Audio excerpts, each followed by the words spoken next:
I had posed the same question in the morning and I was asked to ask the question to Dr. Zakir Naik. There are three questions actually. The first one is, Islam says on the day of Qiyamah, the Ruh will rise to reach Allah. Can you explain the Ruh? In scientific terms or in consciousness? Being a doctor, I think you should be in a position to enlighten me. Brother has a question that in Islam it says that on the day of Qiyamah the Ruh will rise. What is Ruh? What is this Ruh? He wants to explain scientific terms. Ruh, if you translate, means soul. Allah says in the Quran, in Surah Al-Imran, chapter number 3, verse 185, Allah says, Kullu nafsin zaikatul maut. Every soul shall have a taste of that. The Arabic word Ruh is translated as soul. In terms of science, can I explain scientifically the concept of soul? See, a human being is normally made up of a body, there's life and soul. Without soul, human being is as good as dead. Therefore, Quran says that in the sleep the Ruh goes away and comes back. Physically, the human being is living. He's living. It's somewhat like a taste of death. There. It is like, when you sleep, your Ruh goes away. The person is physically alive. In scientific terminology, death is, as a doctor, cessation of life. Means if your heartbeat stops, if your brain stops, you are dead. Islam doesn't agree with this scientific meaning. Therefore, Allah says, death will come to you. In Islam, death is a thing. It is not cessation of life. As a doctor, in medical terminology, death is cessation of life. Heartbeat stops, brain stops, ECG flat, man is dead. In Islam, Allah says in Surah Mulk, chapter number 67, verse number 2, Allah says, Allazi khalaqal mauta wal hayata. Allah has created death and life to test which of you is good in deeds. So death is a creation. It is not cessation of life. In scientific terminology, if life is not there, it is dead. In Islam, it's not like that. And Allah says in the Hadith, on the day of judgment, Allah will get the death and He will destroy it. Means after this world is finished, in the hereafter, there will be nothing like death, it will be destroyed. So that is how we differ between science and Islam. And one thing to be noted, brother, that science has not reached so far. It can describe everything.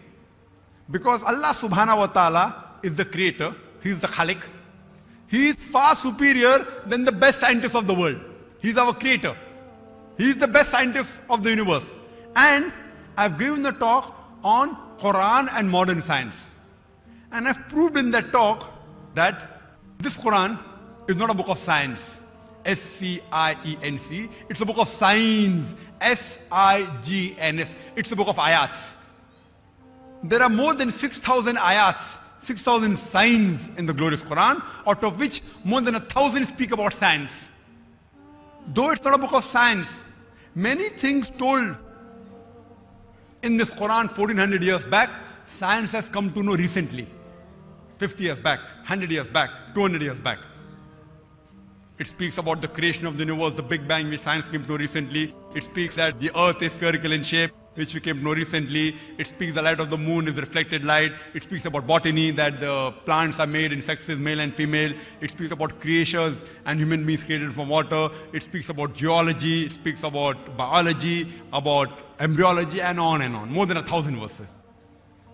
What the Quran speaks about science, whatever the Quran says about some things, 80% has been proved to be 100% correct. 80%. The remaining 20% is ambiguous. Neither right, neither wrong. What my logic says, when 80% is 100% correct, the remaining 20% is ambiguous. Not even 0.1% is proved to be wrong. Neither right, neither wrong. So what I say, inshallah, God willing, even that 20% will be right. So Quran talks about heaven, which science hasn't discovered. Quran speaks about life after death, which science hasn't discovered. Quran speaks about jinn, which science hasn't discovered. Quran talks about ruh, science hasn't discovered. So human being is made up. Allah says He has put the ruh in the human being. So in scientific terminology, we know about the body. Science hasn't reached far to talk about the ruh. Therefore, I'm telling you that science doesn't talk about ruh. Maybe after 50 years, 100 years later, 200 years later, science didn't speak about Big Bang. They came to know recently, but Quran mentioned 1400 years. So scientifically, science hasn't advanced so far to talk about true. But today science tells us that when animal dies, there is no loss of weight. But when a human being dies, immediately, when he dies, there's loss of weight. So some scientists have said that this loss of weight can be attributed to soul. Animals have no soul. I'm not talking about later on when there's rigor mortis and all. But immediately when a human being dies, there's immediate loss of weight. So scientists say it can be this loss of weight is because the ruh goes away. So this ruh is the main, Allah says, has blown the ruh into every human being. It is a soul. Scientifically we can't describe it. It's the word of Allah. It is the ruh. So scientifically this body will die. Allah says, in this world we come, we die. Again we'll be resurrected. On the day of judgment we'll be resurrected. We'll come back to life. So main thing is the ruh that is there. So depending upon the good and the bad deeds you do, if you follow the commandments of Almighty God, you go to Jannah. If you don't follow the commandments, if your bad deeds are more, you go to Jahannam, hellfire. So this ruh is the main thing which is there, which science so far hasn't described because science is not that advanced. Hope that answers the question. Do you have a related question? I think that you need an explanation. Okay, then how do you experience within the body? If you can't explain scientifically, at least tell me what does it do to your body? Some way you can experience the goodness of this particular soul, which makes a difference. The brother has asked the question you can experience. If you can experience, how can you not prove scientifically? Brother, many things we can experience which we can't speak scientifically. So I gave you a full talk to prove that Has to be subjective. I'm not blindly believing in soul. It is a logical belief. And I've told you scientifically that what the Quran says, I'm not blindly believing in hell. So you tell me, how can you prove scientifically about hell? I can't. How can you scientifically prove about heaven? If you can't prove it doesn't exist. So what I'm trying to tell you, brother, I am a student of science. I'm a medical doctor by profession. Many things science hasn't advanced because the doctors don't know. So what this soul, Allah says, is the main thing of the human being. This soul will go and that will be the main thing in the hereafter. So what we have to do, brother, in this world is follow the commandments of Allah subhanahu wa ta'ala. If we follow the commandments of Allah subhanahu wa ta'ala, the next life, in the next life we go to Jannah. If you don't follow, if you disobey, we will go to Jahannam. Okay, you are talking about cardiac arrest and the brain death, right? Now, Brother, when you a are talking person about has cardiac arrest and brain death. See, again, now you're asking me some things of medical science. Are you a medical doctor? You're a medical doctor, fine. In cardiac arrest and brain death, there's something like... No, exactly, my point comes up from there itself. You say a cardiac arrest, a person dies. And you said... I never said that. Did I say that? No, no. Did I say that? You didn't say. But So why are you putting words in my mouth? See, exactly.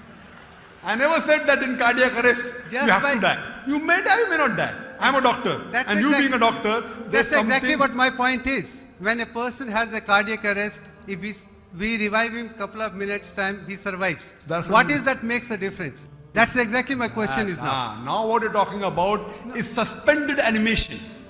Exactly, You know? exactly. Use words technically. You're a doctor, speak suspended animation. We have several Now the cases. question is- No, brother, wait. You have asked a question, let me reply.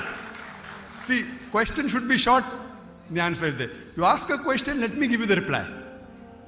You're talking about cardiac arrest. You know, in cardiac arrest, we see the pulse is gone, ECG is gone. We try and revive. We pump the heart. We put a fibrillator, ventilator, whatever. He may come back. We are trying to revive. So therefore, Islamically, he hasn't died. But medical terminology, if the brain is flat, EEG, ECG is flat, is dead. So how can science, how can he be revived? So that's what we say, that science is limited. Many a time the person is revived even after 5-10 minutes. We know cases as medical doctors that people have been revived after 10-20 minutes. Right or no? So Islamically he's not dead. Islamically he's not dead. The ruh is there. Medically we can say, okay, EEG is flat, ECG is flat, the brain is not functioning, it is brain death. Many a time the person goes in coma. Brain death, but he's living. Heart is pumping, brain death. So we say brain death. That's a medical terminology. But the person is yet living. He's not dead. Only brain has died. So today when we say medically, the brain should stop functioning, heart should stop functioning, pulse should not beat, and we have got 10 criteria. It keeps on changing. The definition of death keeps on changing. Therefore, in Islamic terminology, death is not the same as medical death. Death is not the same. Death is a creation of Allah subhanahu wa ta'ala. You know, in Hindi we say, Maut aati hai. Death has come. You say, what death has come? In scientific terminology, it is garbage. Death doesn't come. When life ceases, death is there. But it is right. In the Hadith and the Quran, it says death comes. Death comes means it is not only absence of the living functions. In Islamic terminology, it is far superior to that. Death means the soul has gone away. And it may include cessation of heart, then the brain will stop functioning, EEG is flat, ECG is flat. That is one of the criteria. So therefore I say death according to science and death according to Islam differs. So that is the beauty of Islam when it talks.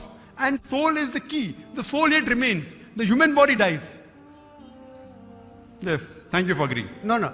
That's exactly where I was trying to bring you down to. Now the question is, does this soul get into the body on the day of Qiyamah and raise it? That was the main question. I think now this you please answer that. Simple question. If you can go back and see the cassette, your question was different. Your question was scientifically, can you say what is ruh? And then in the ending you say, does this soul get into the body? So that was the part which I thought was not that important. What you said, scientifically prove the soul, what is soul, and you gave a... Okay, fine. The basic question is, does the soul enter the body? Simple question. 7 verses of the Quran. Now, I'll go to the background because maybe you may not be having knowledge of what the Quran says. Yes, the soul goes into the body. Now you will ask, what body? Body has disintegrated. People are buried. Body has gone, disintegrated. Some people are burnt. Hindus are burnt. Muslims are buried. We have been dust. Allah gives the reply.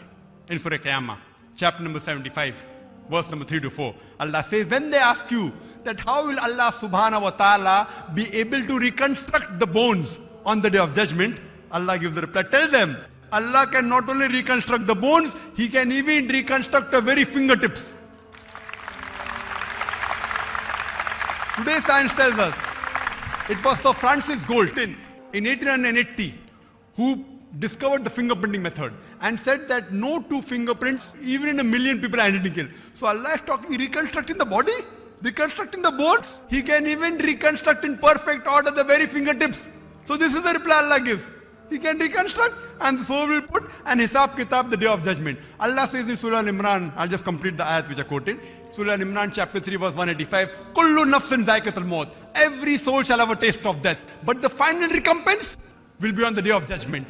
All those who have entered Jannah and safe from the hellfire, they have achieved the objective of this world. For this world is nothing but play and amusement. Hope that answers the question.